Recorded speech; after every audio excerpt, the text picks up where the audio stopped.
ઉપરવાસમાંથી ઓમકારેશ્વર ડેમમાંથી પાણી છોડવામાં આવતા નર્મદા ડેમની સપાટીમાં વધારો થશે. હાલ 135.38 મીટર નોંધાય છે.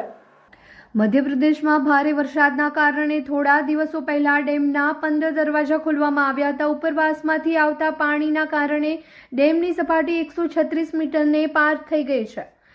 એક તબક્કે ડેમ માત્ર 2 મીટર જેટલો જ ખાલી રહ્યો છે. હાલ 5 દરવાજા બંધ કરી દેવામાં આવ્યા છે. પુના ઇન્દિરાસાગર ડેમમાંથી 12 દરવાજા ખોલીને 2,21,480 ક્યુસેક પાણી છોડવામાં આવ્યું છે. આ પાણી આગામી 24 કલાકમાં સરદાર સરોવર ડેમમાં પહોંચશે, જેના કારણે ડેમની સપાટીમાં પુનઃ વધારો થવાની સંભાવના છે. ઉલ્લેખનીય છે કે ચાલુ સિઝનમાં ડેમના દરવાજા પ્રથમ વખત 31 જુલાઈના રોજ ખોલવામાં આવ્યા હતા.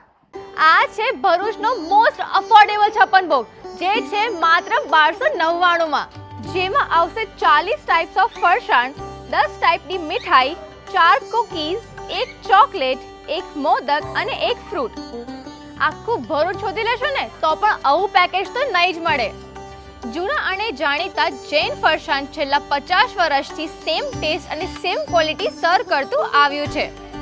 ઓર્ડર કરવા માટે આજે જ વિઝિટ કરો તમારા નજીકની ન્યૂ જૈન ફરસાણ માર્ટ આઉટલેટ.